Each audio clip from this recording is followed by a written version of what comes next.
Hi friends, welcome to my kitchen. கடாயில் 4 table spoon எண்ணெய் ஊற்றிக்கலாம். 2 உருளைக்கிழங்கு மீடியம் சைஸ் எடுத்து பொடி பொடியாக நறுக்கி வச்சுருக்கேன். அதையும் நல்லா வறுத்துக்கலாம். கொஞ்சம் கொஞ்சமாக போட்டு வறுத்து எடுத்துக்கோங்க, இல்லாட்டி குழஞ்சி போயிடும்.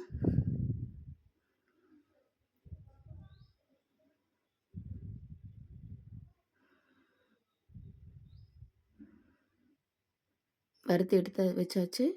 தனியாக ஒரு பாத்திரத்தில் எடுத்து வச்சுக்கோங்க உருளைக்கிழங்கு மட்டும். அதே கடாயில் அரை டேபிள் ஜீரகம் போட்டுக்கலாம்.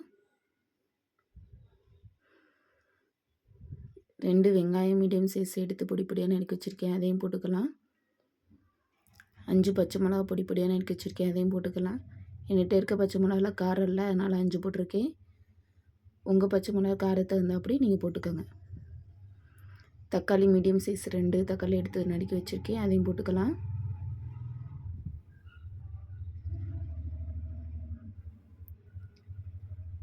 தேவையான அளவு உப்பு போட்டு நல்லா வதக்கிக்கலாம். 1 கப் முருங்கைக்கீரை எடுத்து வச்சுருக்கேன், அதையும் போட்டு நல்லா வதக்கிக்கலாம். முருங்கைக்கீரை நல்லா வதங்கட்டும்.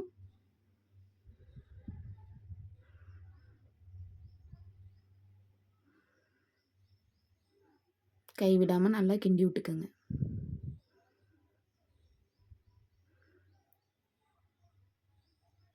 மஞ்சள் தூள் போட்டுக்கலாம் 1/4 ஸ்பூன்.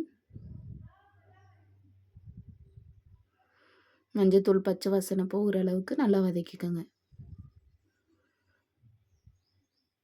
வதக்கியாச்சு.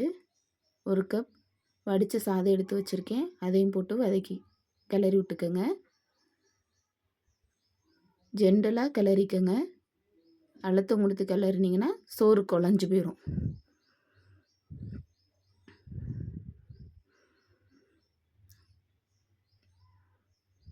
எல்லா இடத்துலையும் மசாலா படுற அளவுக்கு நல்லா கிண்டிக்கோங்க. இப்போ நம்ம கிளறியாச்சு. நம்ம வறுத்து வச்சுருக்க பொட்டேட்டோவை எடுத்து போட்டுக்கலாம். அதையும் போட்டு நல்லா கிண்டி விட்டுக்கோங்க.